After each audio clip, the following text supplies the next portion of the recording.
चलिए बच्चों स्टार्ट करते हैं हमारा आज का session. So good afternoon all of you. और कल हम लोगों ने बेसिक इंट्रोडक्शन देखा था, अकाउंटिंग स्टैंडर्ड्स के बारे में पढ़ा था। कल हमारी एक फर्स्ट क्लास थी जिसके अंदर हम लोगों ने केवल एग्जाम पैटर्न क्या होता है, किस तरीके से आपका सिलेबस डिजाइन किया गया है, कौन सा चीज कितने मार्क्स का आपका वेटेज रखती है, ये सारी बातें हमने कल की क्लास में देखा था। और एक छोटा सा बेसिक से स्टार्ट किया था जिसमें हमने इंट्रोडक्शन पढ़ा था, किसका, अकाउंटिंग स्टैंडर्ड्स का, की मीनिंग पढ़ी थी। उसके बाद उसका ऑब्जेक्टिव पढ़ा था, एडवांटेजेस वगैरह हम लोगों ने देखे थे लास्ट क्लास में कल की। सभी को याद है क्या व्हाट इज एएस? एक बार क्विकली रिवाइज करेंगे कल की क्लास का, फिर उसके बाद आज हम बच्चों प्योरली एएस स्टार्ट करेंगे, that is AS1। Basically introduction में ज्यादा कुछ नहीं है खास ऐसा।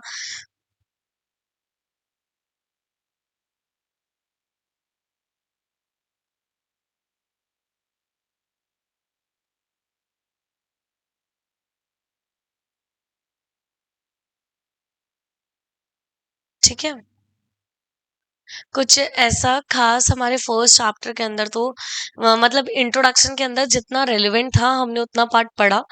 क्या क्या था? What is as? What is accounting standards? हाँ, वेरी गुड। एक तरीके से क्या होते हैं, रिटन डॉक्यूमेंट्स होते हैं। बच्चों एएस की जरूरत क्यों पड़ी थी, हमने कल पढ़ा था। क्यों हमारे एएस की ऐसी जरूरत पड़ी थी, जो एएस को इंट्रोडक्शन करना पड़ा, एएस लाने पड़े। बिना एएस के काम नहीं चल रहा था क्या? नहीं चल रहा था। क्यों नहीं चल रहा था बिना एएस के काम? यूनिफॉर्मिटी नहीं थी, आप कंपैरिजन नहीं कर पा रहे थे, सब अपनी मन मर्जी से अकाउंटिंग कर रहे थे। कोई असेट मान रहा था, कोई उसे इनकम मान रहा था, कुछ एक्सपेंसेस मान रहे थे तो कोई उसे लाइबिलिटी मान रहा था। मतलब अपने मन मर्जी के हिसाब से क्या कर रहे थे, हम अकाउंटिंग कर रहे थे। इसीलिए सभी के लिए एक यूनिफॉर्म प्रिंसिपल्स लाए गए, स्टैंडर्ड्स लाए गए, और उन स्टैंडर्ड्स को यूज करते हुए हम अब क्या करते हैं, अपने अकाउंटिंग स्टैंडर्ड को यूज करते हुए अपने फाइनेंशियल स्टेटमेंट्स को प्रिपेयर करते हैं। तो ये था हम लोगों का कल का accounting standard. What are the objectives? इसके पीछे ऑब्जेक्टिव क्या था, एएस के पीछे ऑब्जेक्टिव क्या था इसका मेन? क्या सॉल्व आउट करना? हार्मोनाइजेशन मतलब इक्वालिटी लेकर आना, मतलब फाइनेंशियल स्टेटमेंट में यूनिफॉर्मिटी लेकर आना। और ओके, फैसिलिटेट करता है, यानी कि हेल्प करता है फाइनेंशियल स्टेटमेंट्स को प्रिपेयर करने में। और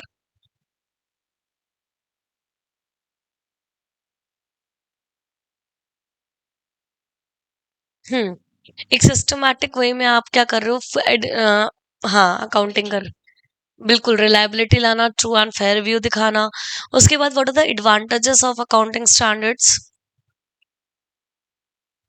एडिशनल डिस्क्लोजर रिक्वायरमेंट होती है एएस के अंदर, और कंपैरिजन करने में भी बहुत आसानी होती है।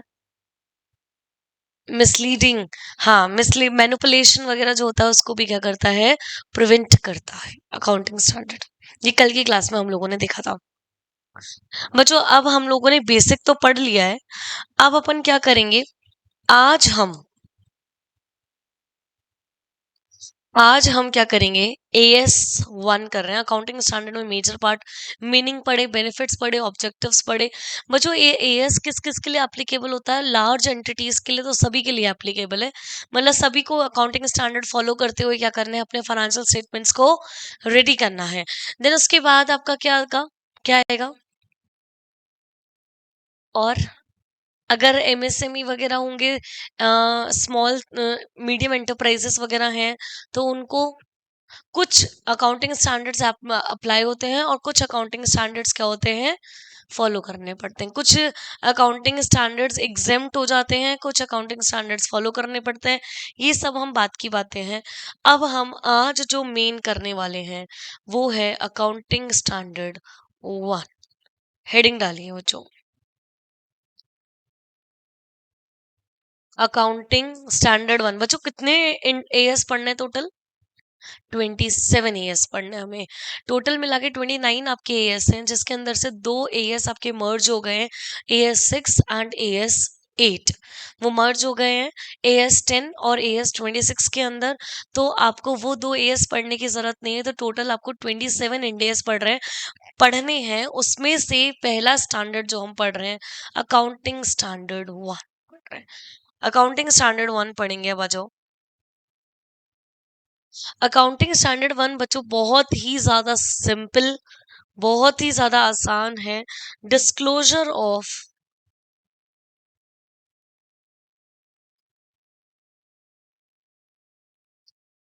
अकाउंटिंग पॉलिसीज, हेडिंग डालिए बच्चों। AS1 किसको डील करता है? AS1 किसको डील करता है?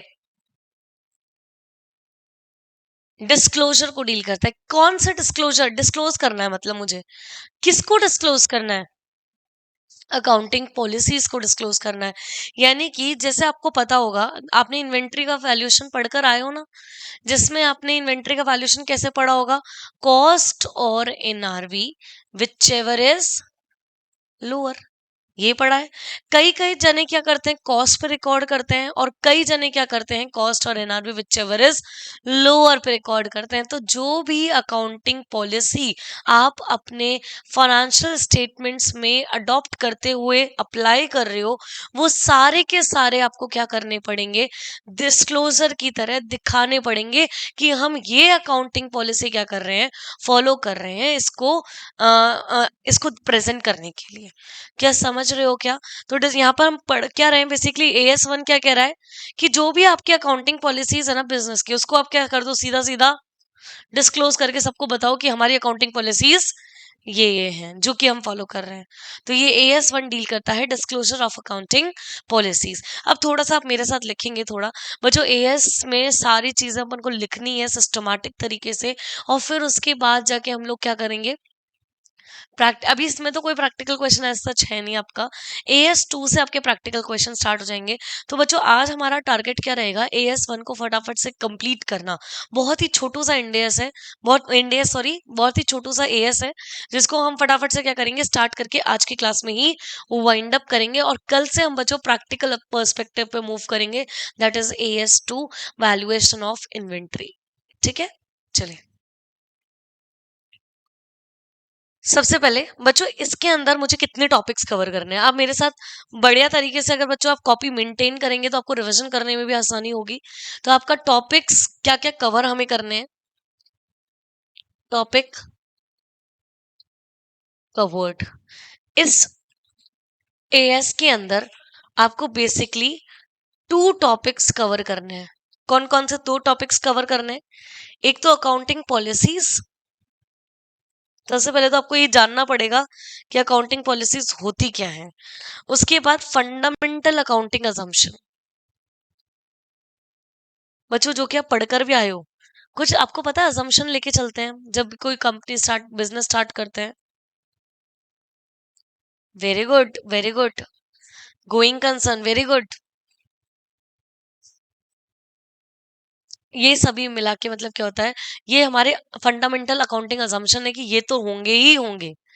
तो ये इस पूरे AS के अंदर हमें यही पढ़ना है, अकाउंटिंग पॉलिसीज क्या होती हैं, फंडामेंटल अकाउंटिंग अजम्पशंस क्या होते हैं। तो लिखिए, आप लोगों ने बच्चा लोगों सेपरेट कॉपी बना ली है एक एडवांस अकाउंट्स की, very good. Fundamental accounting assumption, ये टॉपिक आपको 2 टॉपिक्स आपको क्या करने हैं, इस वाली AS के अंदर कवर करने हैं। समझ रहे हो, 2 टॉपिक्स कवर करने हैं। हो गया। अब सबसे पहला टॉपिक डालिए अकाउंटिंग पॉलिसीज। सबसे पहला टॉपिक है आपका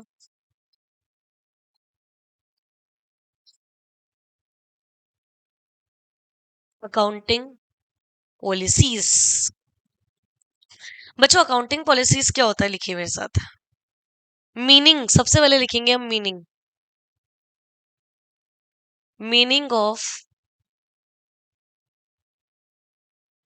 अकाउंटिंग पॉलिसीज। आपका नाम क्या है? जानशु, अच्छा, नाइस नेम। और अपने का यहीं से जयपुर से बिलोंग करते हैं आप? हरियाणा से बिलोंग करते हैं, यानी कि जो ऑलमोस्ट सारे ही बच्चे बाहर के अपने तो यहाँ पे। Meaning of accounting policies. आइए सबसे पहले पहला पॉइंट लिखेंगे इसके अंदर, specific accounting policies.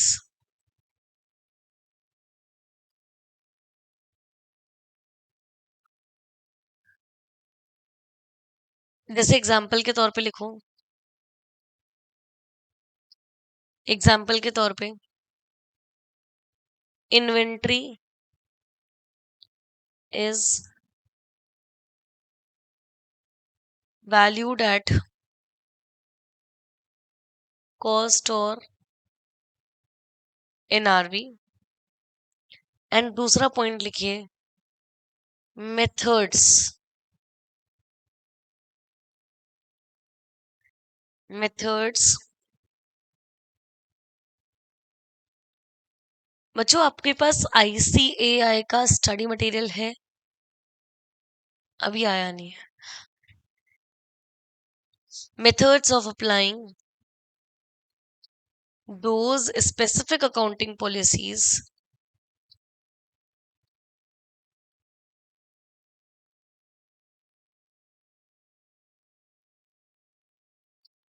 specific accounting sorry principles।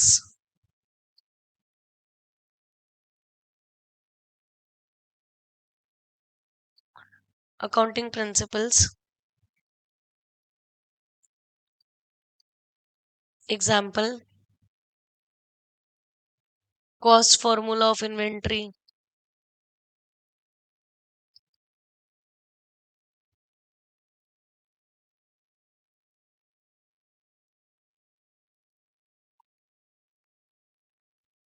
FIFO and weighted average।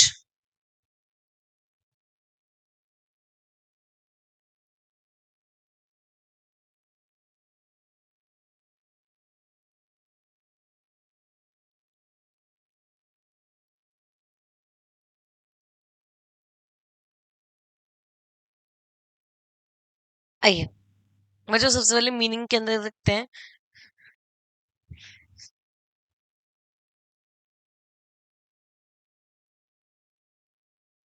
लिख लिया आप लोगों ने सभी ने? चलो पढ़ी क्या आप लोगों ने? क्या मतलब थोड़ा दो पॉइंट्स पहले डिस्कस करेंगे फिर आगे की तरफ चलेंगे। अकाउंटिंग पॉलिसीज का मतलब क्या होता है आप खुद ही बताइए मुझे। What is the meaning of accounting policies?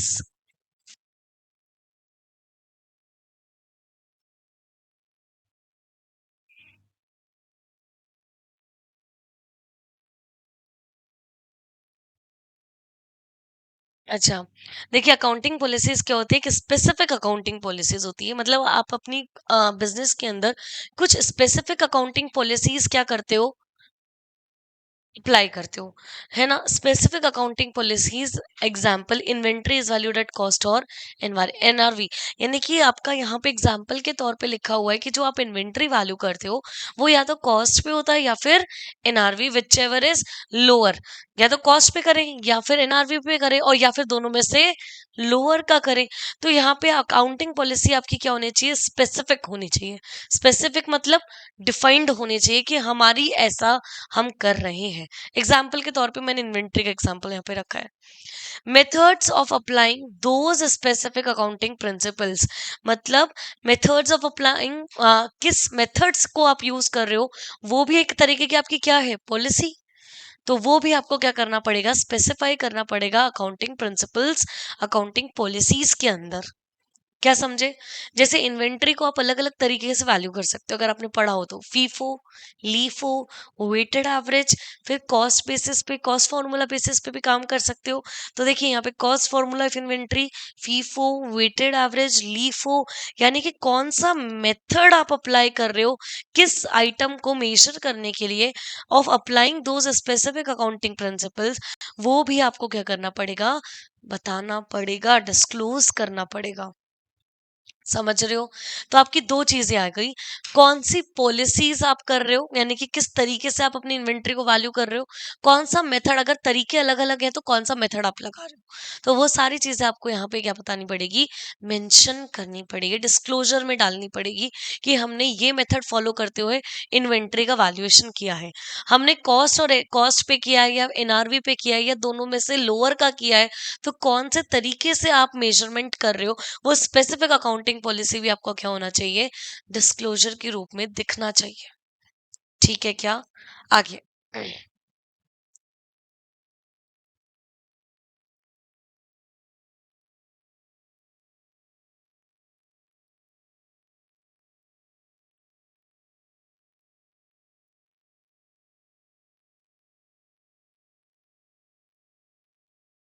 लिखिए, नेक्स्ट पॉइंट लिखिए। ये तो मीनिंग थी, अकाउंटिंग पॉलिसीज के अंदर ही लिखिए, मीनिंग पहला पॉइंट था आपका, ये फर्स्ट पॉइंट था। अब आप दूसरा पॉइंट लिखिए मेरे साथ। Factors to be considered for selection and application of accounting policies.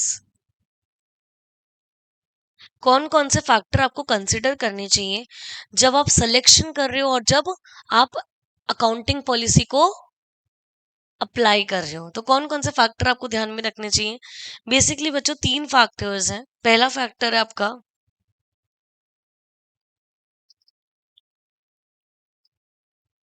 Materiality, दूसरा फैक्टर है आपका प्रूडेंस, और तीसरा फॉर्म सब्सटेंस ओवर फॉर्म। ये सब आपको बुक में मिल जाएगा आराम से। देखिए,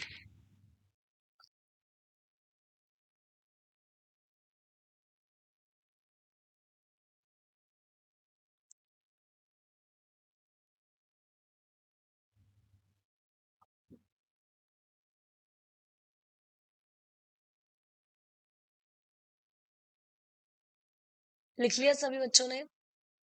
देखिए, सबसे पहले बच्चों, आपने अगर इस वर्ड कभी सुना हो, मटेरियलिटी, यानी कि जब भी आप अकाउंटिंग पॉलिसी को सेलेक्ट कर रहे हो या उसे अप्लाई करोगे तो उससे क्या रिजल्ट्स आपके आ सकते हैं, तो कौन कौन सी बातों को आपको ध्यान में रखना है जब आप अकाउंटिंग पॉलिसी को क्या करोगे, चूज करोगे, सेलेक्ट करोगे, कि मुझे अपनी कंपनी कैसे पता चलेगा कि मुझे अपनी कंपनी में कौन सी अकाउंटिंग पॉलिसी लगानी चाहिए।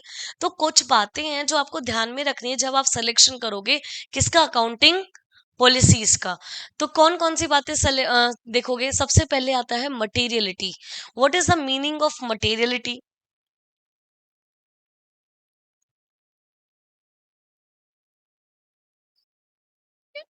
एग्जैक्टली, मतलब उन्हीं को नहीं, सिर्फ ऐसा बोला गया है, जब आप कंसिडर कर रहे हो ना, जब आप सिलेक्शन कर रहे हो अपनी अकाउंटिंग पॉलिसीज का, जो आपकी इंपॉर्टेंट चीजें हैं, जो आपको सेपरेटली अलग से क्या करना पड़ेगा, डिस्क्लोज करना पड़ेगा, उसको आपको क्या करना है, बहुत ही ध्यान से उसके अकाउंटिंग पॉलिसी को, उसको ध्यान में रखते हुए अकाउंटिंग पॉलिसी को चूज करना है।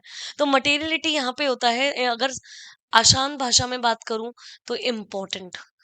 इम्पोर्टेंट मतलब जो जरूरी है डिस्क्लोज करना, सेपरेटली डिस्क्लोज करना, और उसकी अकाउंटिंग पॉलिसी से हमारा क्या करता है, मैटर करता है कि आपका किस तरीके से आपकी अकाउंटिंग पॉलिसी को चूज किया जाएगा। कहने का मतलब, मैं ये कहने का मतलब क्या समझे आप लोग, क्या समझे कहने का मतलब।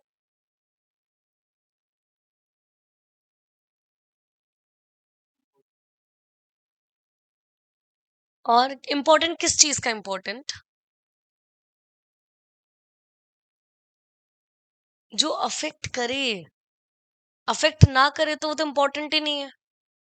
जो अफेक्ट करता है हमारे फाइनेंशियल स्टेटमेंट में, जिसमें हमारे इन्वेस्टर्स के डिसीजन पे, इन्वेस्टर का डिसीजन क्या होता है, डिपेंड होता है। समझ लो, इन्वेस्टर्स देख के, क्या देख के इन्वेस्टर पैसा लगाता है किसी भी कंपनी में, बैलेंस शीट वगैरह देख के उसकी एसेट कितनी है, उसकी लायबिलिटीज कितनी है, उसका खुद का कितना पैसा लगा रखा है। तो ऑब्वियस सी बात है, जो चीजें रिलेवेंट है ना, जो इन्वेस्टर्स के डिसीजन को क्या करेगा, इम्पैक्ट करेगा, तो ऐसी सारी मटेरियल चीजें आपको क्या करनी पड़ेगी, सेपरेटली डिस्क्लोज करनी पड़ेगी। और उनके अकॉर्डिंग आपको अकाउंटिंग पॉलिसीज को क्या करना पड़ेगा, चूज करना पड़ेगा। जो जो आपके लिए इंपॉर्टेंट है, उनके हिसाब से आपको क्या करना पड़ेगा, पॉलिसीज चूज करनी पड़ेगी।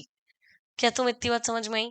उसके बाद आता है प्रूडेंस। मुझे प्रूडेंस कंसेप्ट भी बहुत ही आसान सा है। क्या होता है प्रूडेंस कंसेप्ट?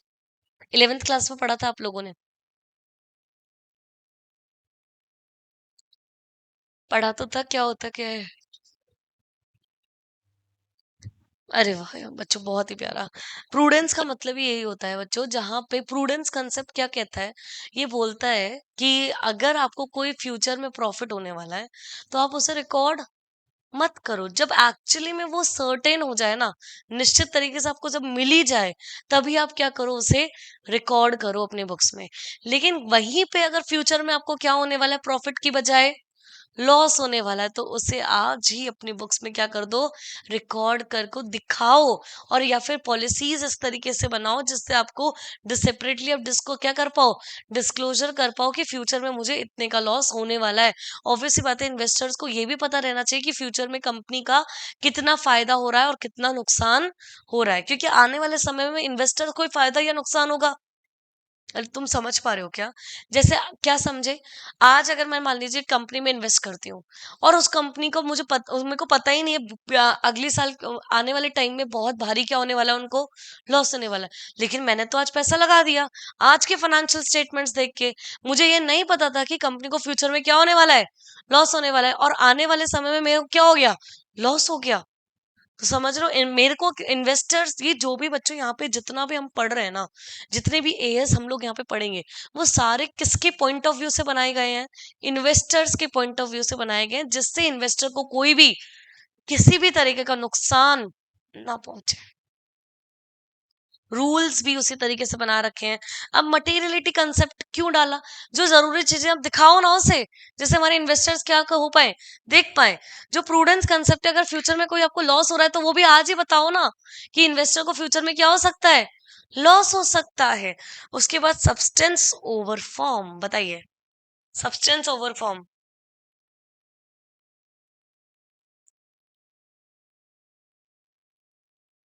क्या मतलब, वो अच्छा लगा इसका? इसका मतलब नहीं पता। लिखो मेरे साथ, सब्सटेंस ओवर फॉर्म का मतलब लिखो। बाकी तो पता है ना प्रूडेंस का कंसेप्ट, ये लिखवाने की जरूरत है इनको, लिखवाने की जरूरत है इनको। बाकी सब्सटेंस ओवर फॉर्म लिखिए। Prefer reality of transaction over legality.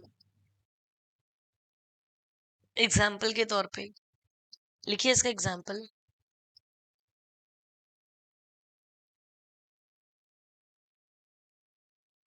Asset.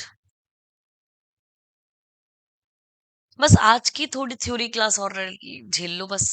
Theory class है, कल से हमारा प्रैक्टिकल स्टार्ट हो जाएगा। Asset recorded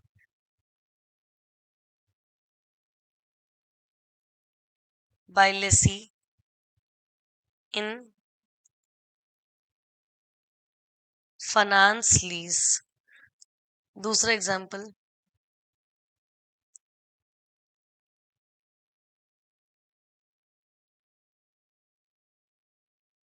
recording of sale of building even if registry is done on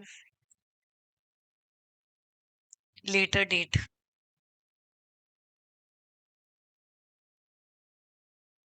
बताइए, एग्जाम्पल तो समझ में आया क्या? मुझे, आपको लीज पता है क्या होता है? What is lease?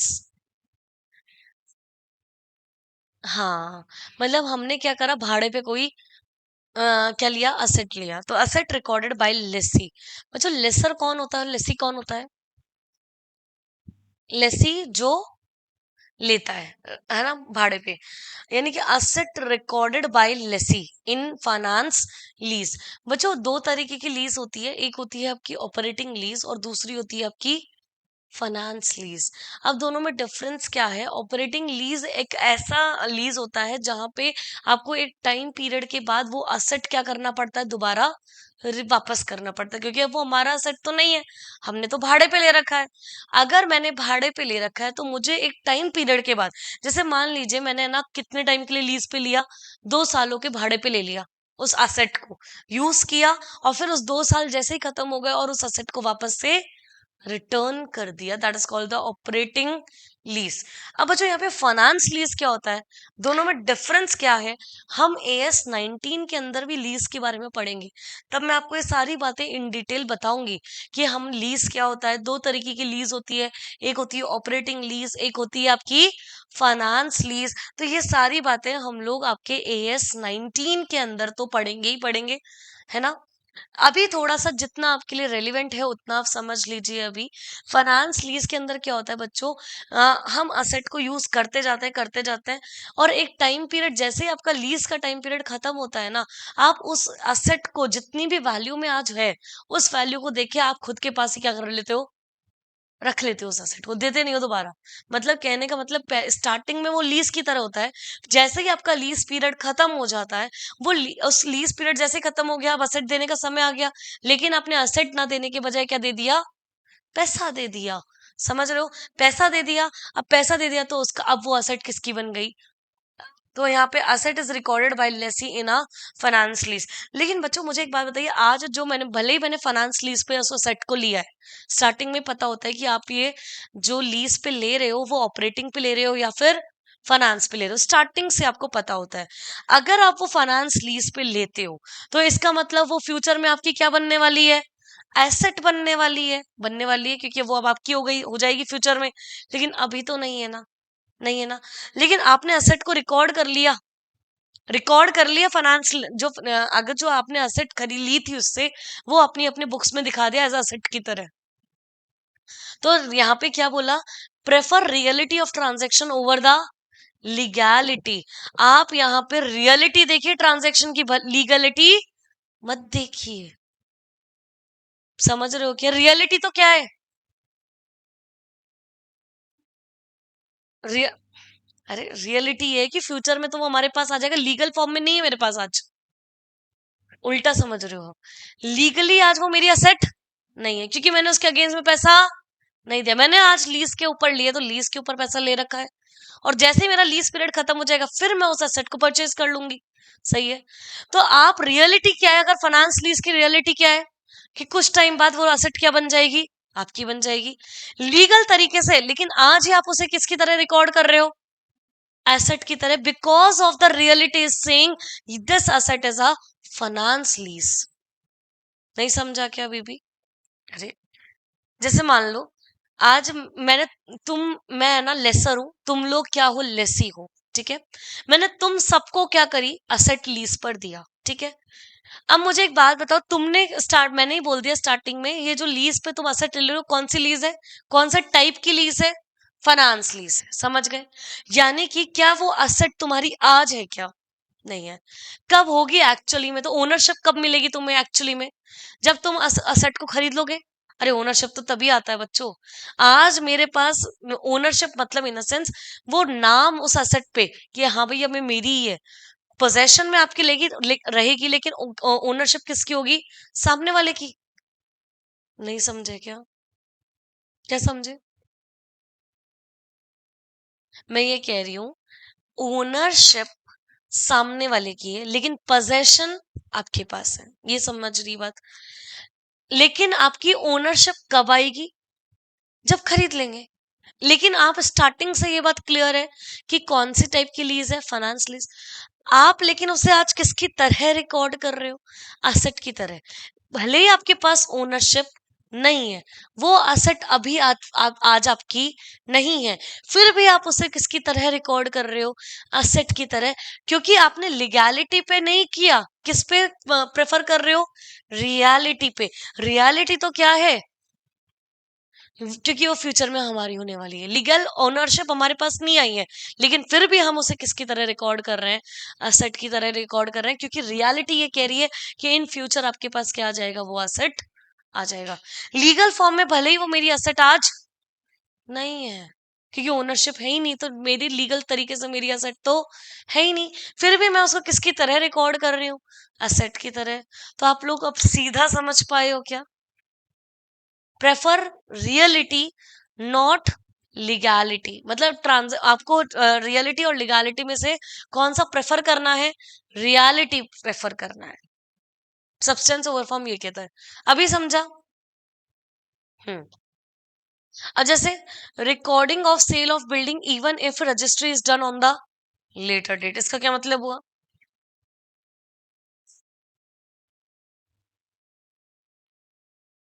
लेकिन फिर भी हमने सेल रिकॉर्ड कर लिया आज। रजिस्ट्री कब होगी? लीगल काम कब होगा? बाद में होगा। लेकिन रियलिटी तो क्या है? कि बिल्डिंग तो जाएगी फ्यूचर में, तो सेल हो चुकी है, तो आज ही हम उसे क्या रिकॉर्ड कर रहे हैं? सेल रिकॉर्ड कर रहे हैं। तुम्हें ये समझ में आ रहा है क्या? भले ही लीगली काम आपका रुका हुआ पड़ा है, लेकिन हो रियलिटी में तो क्या होने वाला है?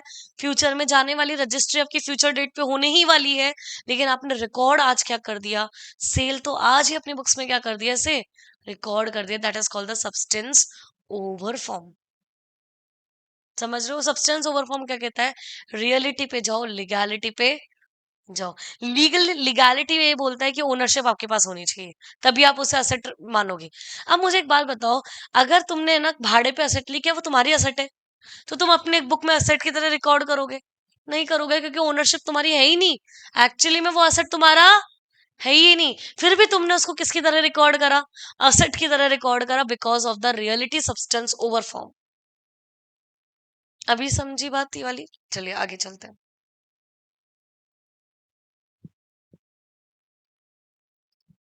चलो नेक्स्ट। उसके बाद अब लिखी लास्ट पॉइंट टीएस एएस का, मीनिंग अकाउंटिंग पॉलिसीज का लिखा। उसके बाद अपने फैक्टर्स क्या क्या कंसिडर करने हैं जब आप सिलेक्शन करोगे और अप्लाई करोगे अकाउंटिंग पॉलिसीज को। और देन उसके बाद आपका थर्ड पॉइंट है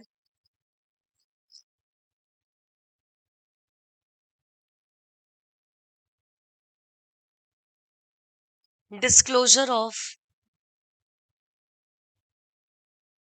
मुझे डाउट है कि तुम्हें अभी भी,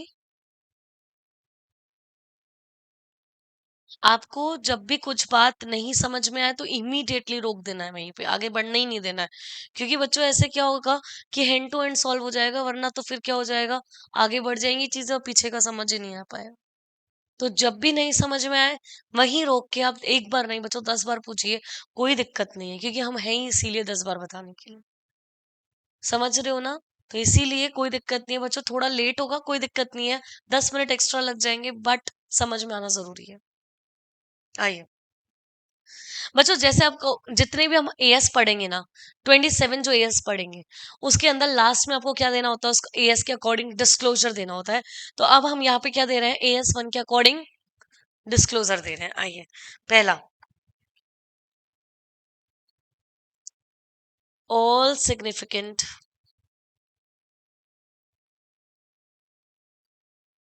accounting policies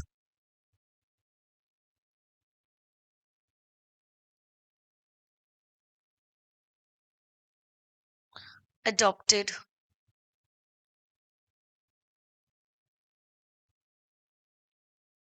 in preparation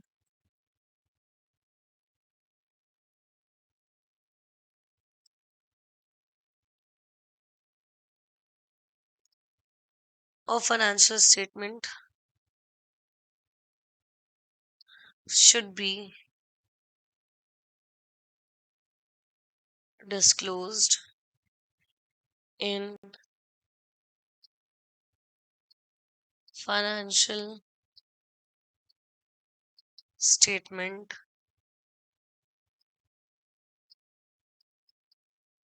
at one place. Disclosure.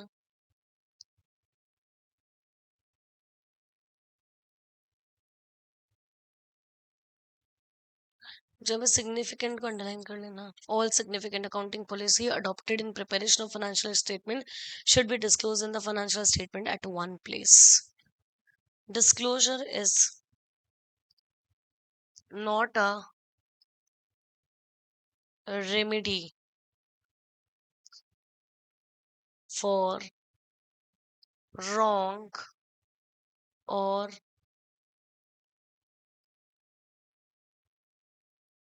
inappropriate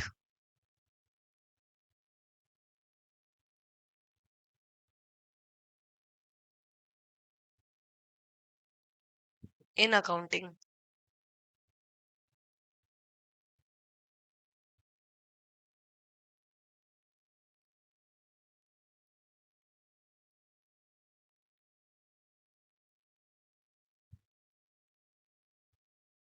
उसके बाद लिखिए बच्चों, डिस्क्लोजर में ये 2 पॉइंट्स लिखिए एक बार पहले.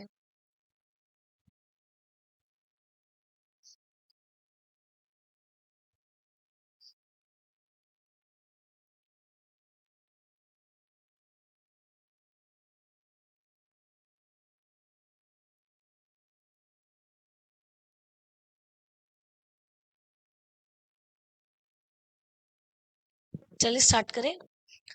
पहला पॉइंट आप रीड करिए. ऑल सिग्निफिकेंट अकाउंटिंग पॉलिसीज, जो भी सिग्निफिकेंट यानी कि जरूरी अकाउंटिंग पॉलिसीज है, जो भी कंपनी ने क्या करी है, बिजनेस में क्या करी है, हमने अडॉप्ट करी है. किस चीज के लिए अडॉप्ट करी है? In preparation of financial statements. जो फाइनेंशियल स्टेटमेंट्स में के प्रिपरेशन में जो भी पॉलिसीज हमने अडॉप्ट करी हैं, significant policies, should be disclose. वो आपकी क्या होनी चाहिए? डिस्क्लोज होने चाहिए इन द फाइनेंशियल स्टेटमेंट्स के अंदर एट वन प्लेस. सारे के सारे डिस्क्लोजर एक जगह होने चाहिए जो भी पॉलिसीज आपने अडॉप्ट की हैं फाइनेंशियल स्टेटमेंट्स को प्रिपेयर करने में. ठीक है. Disclosure is not a remedy for wrong और इनअप्रोप्रिएट ट्रीटमेंट इन अकाउंटिंग. इसका मतलब क्या हुआ? डिस्क्लोजर दे देना, आप कुछ भी फॉलो करो और उसका एक डिस्क्लोजर दे देना, क्या ये एक अप्रोप्रिएट अकाउंटिंग है क्या? नहीं बच्चों. तो यहाँ पे डिस्क्लोजर देना is not a remedy. Remedy मतलब solution for wrong और inappropriate treatment in अकाउंटिंग. कोई भी रॉन्ग या इनअप्रोप्रिएट अगर ट्रीटमेंट आप अकाउंटिंग में करते हो और सीधा उसका डिस्क्लोजर दे दो, तो ये एक आपका सॉल्यूशन नहीं है. आपको सही ट्रीटमेंट भी फॉलो करना है और सही पॉलिसीज भी आपको क्या करनी है? चूज करनी है, और डिस्क्लोजर में भी सही पॉलिसी आपको देनी है. अब ये मान लो पॉलिसी ऐसी बना दी खुद की कि है ना, हम तो इन्वेंट्री को है ना, कुछ भी नहीं होना, हम तो ओवरऑल है ना कॉस्ट पे ही रिकॉर्ड करेंगे. है ना, समझ रहे हो? कॉस्ट में भी क्या, इसमें कॉस्ट क्या, सेलिंग प्राइस पर रिकॉर्ड करेंगे. अब ये कोई पॉलिसी है? अब आप मुझे बताओ, कोई पॉलिसी है? कोई, ये तो इनअप्रोप्रिएट अकाउंटिंग हो गई. कहता ही नहीं है एएस 2. एएस 2 ये कहता है कि कॉस्ट या एनआरवी दोनों में से या तो लोअर है वो करो, या कॉस्ट पे करो, या एनआरवी पे करो. आपने इन्वेंट्री को यहाँ पे किस पे रिकॉर्ड कर दिया? Selling price. जबकि आप सेलिंग प्राइस पे किसी भी हालत में रिकॉर्ड कर ही नहीं सकते. आपकी अकाउंटिंग ही क्या हो गई? इन अप्रोप्रिएट हो गई. भले ही आपने डिस्क्लोजर में दे दिया, लेकिन डिस्क्लोजर में देने से मतलब आपका ये नहीं है कि आप बच जाओगे, गलत अकाउंटिंग कर लोगे. ऐसा नहीं होगा. आपको अकाउंटिंग भी सही करनी है और प्रॉपर डिस्क्लोजर भी देनी है. समझा क्या सभी को? चले, तो ये डिस्क्लोजर ऑफ अकाउंटिंग पॉलिसीज अभी खत्म हो गया टॉपिक. फोर्थ पॉइंट पे आ जाओ. फोर्थ पॉइंट, फंडामेंटल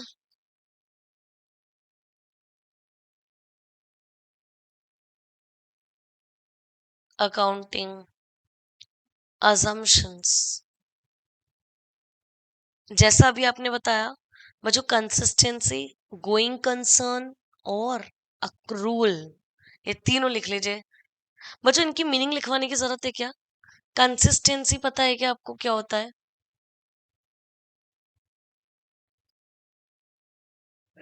कंसिस्टेंटली बताओ.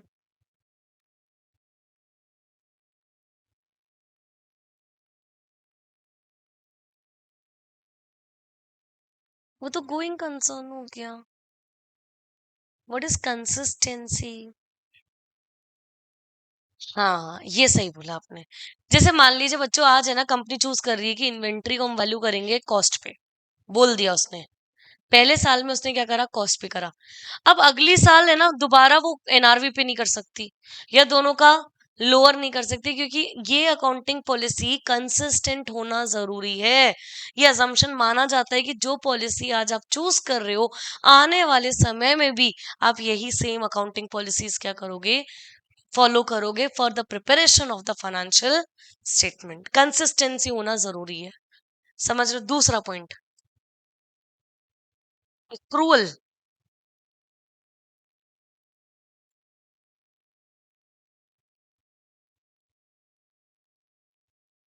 बच्चों अक्रूवल कंसेप्ट क्या होता है?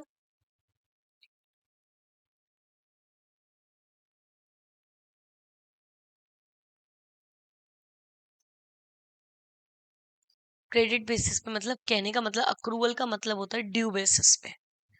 ड्यू बेसिस मतलब भले ही आपकी इनकम हो रही है, नहीं हो रही, एक्चुअली में आपको रिसीव हो रहा है या नहीं हो रहा, लेकिन इनकम मान लो जिस दिन आपकी ड्यू हो गई, ये एक्सपेंस आपका जिस दिन क्या हो गया, ड्यू हो गया, आप उसी साल में रिकॉर्ड करिए। कहने का मतलब, जैसे मान लो मुझे सैलरी देनी थी, कितने की सैलरी देनी थी, 1 लाख। टोटल मेरी बनती कितनी थी सैलरी, 1 लाख देना था, लेकिन मैंने दिया कितना, 80,000। तो अब आप मुझे बताइए, मैं अपनी बुक्स में जो रिकॉर्ड करूंगी वो 80,000 करूं या 1 लाख करूं? 1 लाख, क्योंकि है तो मेरी इस साल की कितनी, 1 लाख ना पूरी। भले ही मैंने पेमेंट क्या किया, कम किया, लेकिन है तो इस साल की ड्यू हो कितनी गई, 1 लाख। तो अपनी बुक्स में भी कितना रिकॉर्ड करना पड़ेगा, 1 लाख। क्योंकि आपको जो भी आपके फाइनेंशियल स्टेटमेंट बनते हैं, वो ऑन अक्रूवल बेसिस बनते हैं। बच्चों दो चीजें होती हैं, एक होता है अक्रूवल बेसिस होता है, एक होता है कैश से बेसिस होता है। कैश बेसिस में तो एक्चुअली में आपको कितना कैश आया और कितना कैश आपने पेमेंट किया वो जाता है आपका। और ड्यू बेसिस पे मतलब क्या, कितना आपका इस साल में ड्यू हो गया, चाहे वो इनकम हो चाहे वो एक्सपेंस हो, होना इस साल का चाहिए, तो वो इसी साल के बुक्स ऑफ अकाउंट्स में क्या होगा, रिकॉर्ड होगा। सही है, गोइंग कंसर्न। बहुत ही बेसिक चीजें पढ़ रहे हैं, मैं ऐसे अभी कुछ बता ही नहीं रही हूँ ज्यादा। वो जो गोइंग कंसर्न क्या होता है, आप हमेशा जो भी अपने फाइनेंशियल स्टेटमेंट्स बनाओगे, वो हमेशा ये अज्यूम करते रहोगे कि आपकी बिजनेस क्या चलती रहेगी, लिक्विडेट नहीं होगी, आगे कंटिन्यू चलती रहेगी। अगर आपके मान लीजिए बिजनेस डिसकंटिन्यू हो रहा है, तो आपको ये बताना पड़ेगा ऐसा डिस्क्लोजर में।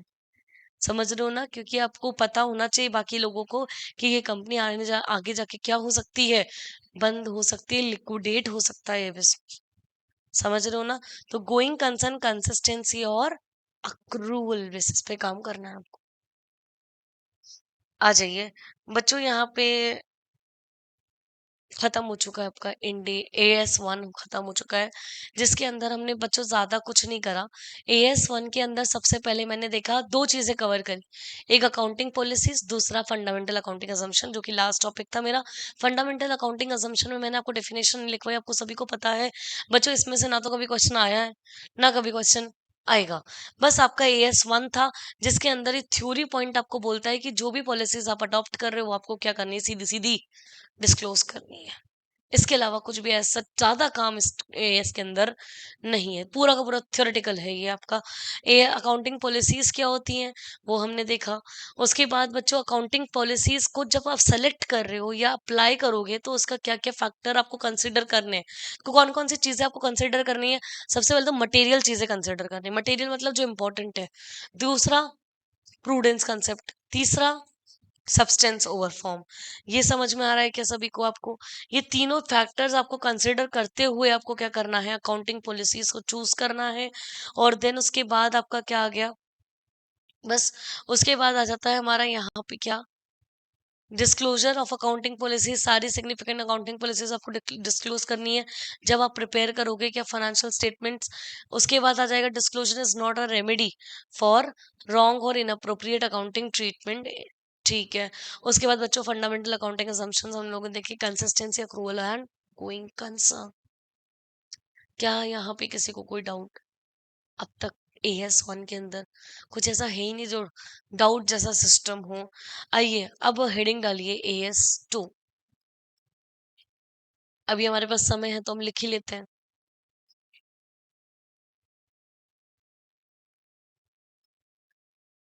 बच्चों अब मेरी बात आप सुनिए। अब तो हमारा प्रैक्टिकल स्टार्ट हो ही होएगा ही। आपके पास अगर बुक अवेलेबल नहीं है तो आप लोगों को क्या करना है, आईसीएआई की साइट पे जाना है, बुक को डाउनलोड करना है, और बुक यहाँ पर तो हम पढ़ेंगे ही, और जो जो मैं होमवर्क अगर आपको देती हूँ तो वो आपको अकॉर्डिंगली काम करना है। मतलब कहने का मतलब फिजिकल मोड में हमारे पास बुक नहीं है, कोई बात नहीं, हम हाँ, ऑनलाइन मोड में हम पढ़ लेंगे। समझ रहे हो ना? चलिए, कब तक आ जाएंगी आपकी बुक अभी ऐसे?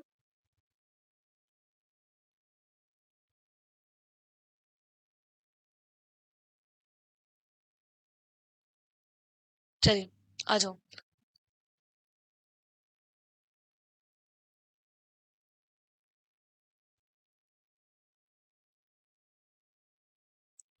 बच्चों हेडिंग डाल दी क्या? वैल्यूएशन ऑफ इन्वेंट्री क्या होता है, क्या पढ़ रहे हैं? एएस2 किसको डील करता है?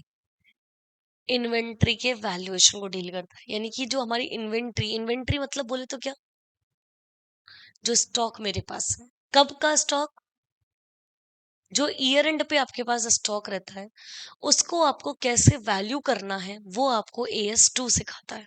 कौन सिखाता है? एएस2। एएस2, एएस2 कब कब अप्लाई करना होता है? जब आप इन्वेंट्री को क्या कर रहे हो, वैल्यू कर रहे हो। इन्वेंट्री कितने, हमारी बैलेंस शीट है, बैलेंस शीट सभी जानते हैं क्या? मैं नॉर्मल बैलेंस शीट बना के दिखा रही हूँ आपको, अभी आजकल ऐसी बैलेंस शीट नहीं बनती है, दूसरे तरीके की बैलेंस शीट बनती है। जैसे मान लीजिए यहाँ पे स्टॉक है, अब मैं स्टॉक को कितना वैल्यू करूं, कितने बैलेंस शीट में कितने की वैल्यू से मैं यहाँ पर दिखाऊं, तो वो हमें कौन सिखा रहा है? एएस2। समझ गए क्या? एएस2 मुझे बताता है कि आप अपनी स्टॉक को किस तरीके से वैल्यू करो। अब आ जाते हैं, सबसे पहले बच्चों वैल्यूएशन सीखने से पहले आपको ये तो पता होना चाहिए इन्वेंट्री के अंदर क्या क्या चीजें आती हैं। बताओ, इन्वेंट्री के अंदर क्या क्या आता है? सही, तीनों चीजें आती है बच्चों। देखो, तीन चीजें आती है, raw material, WIP and finished goods. ये तीनों ही चीजें आपकी इन्वेंट्री में इंक्लूड होती हैं। समझ रहे हो क्या? तो एक बार डेफिनेशन लिखते हैं, आइए। सबसे पहला पॉइंट,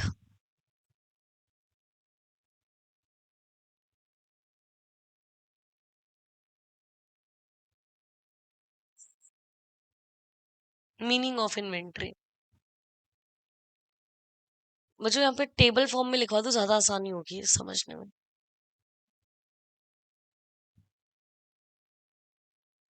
यहाँ पे लिखना असेट्स, ऊपर तीन पॉइंट्स लिखो। Held for sale in ordinary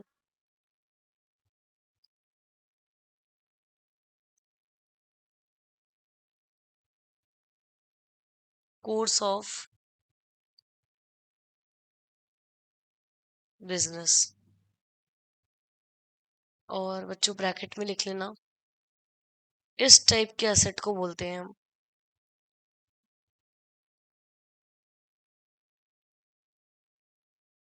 finish goods.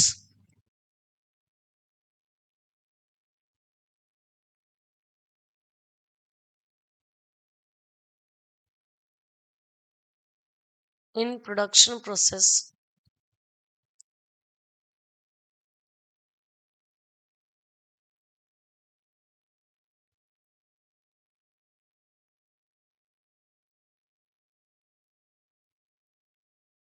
WIP.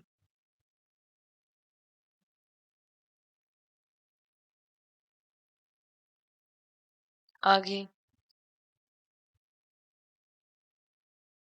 Materials used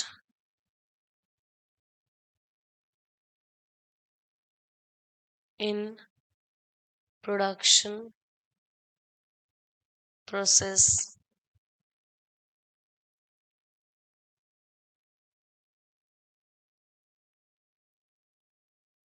raw material.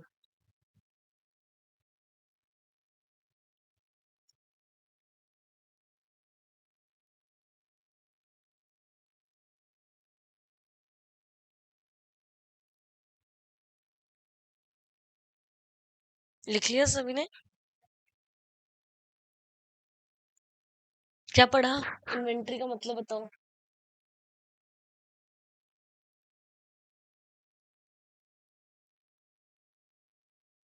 समझ में आ गया क्या?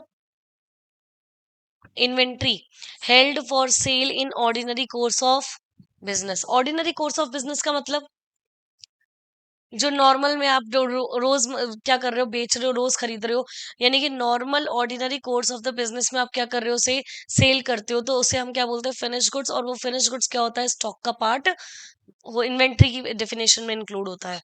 इन production process for such sale, उस सेल करने के लिए आप क्या कर रहे हो, उसे प्रोडक्शन प्रोसेस कर रहे हो। तो जो भी डब्ल्यू में स्टॉक रहता है वो भी आपका किस में आता है, इन्वेंट्री की डेफिनेशन के अंदर आता है। बाकी material used in production process, जो भी प्रोडक्शन प्रोसेस में जो मटेरियल आप यूज कर रहे हो, अगर वो आपके ईयर एंड पे क्या रह गया, स्टॉक में रह गया।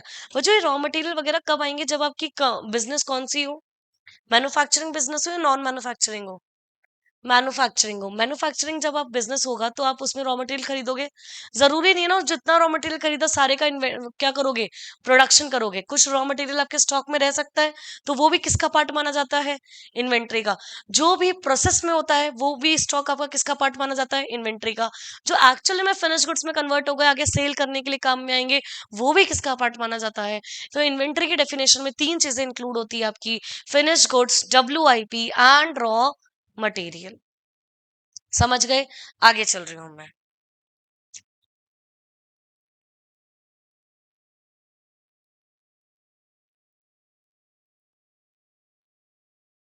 बच्चों आगे की क्लास में हम लोग आगे की क्लास जो है वो कल से कंटिन्यू करते हैं। इस ये डेफिनेशन हमने लिख लिया, अब कल इसका प्रैक्टिकल पार्ट स्टार्ट करेंगे। बच्चों एक बार आप लाइव सेशन प्लीज आप ज्वाइन कर लीजिए, जिससे हमारा लाइव सेशन रिकॉर्ड हो जाए। कोई भी एक बच्चा स्टार्टिंग में एक जिम्मेदारी ले, जैसे हमारा लाइव सेशन रिकॉर्ड हो जाए।